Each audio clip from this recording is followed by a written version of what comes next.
I'm the teacher mom, and today I'm going to teach you how to write cursive. For this, you'll need a 3-line notebook, a pencil or a pen. If you're a beginner, use a pencil. Once you get better at it, you can start using a pen.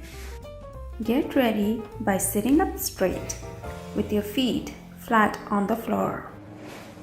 I'm asking you to use a 3-line notebook because each letter in cursive is a certain height. To make perfect cursive, the letters need to be uniform. Let's see. Letter A ends at the top dotted line, while letter B ends at the top solid line. Just like that, each letter will have its own height. Perfect height means perfect cursive. Also, if you are a left-handed person, turn your notebook clockwise.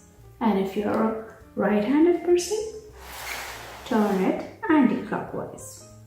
Now, hold the pen this way and start writing cursive.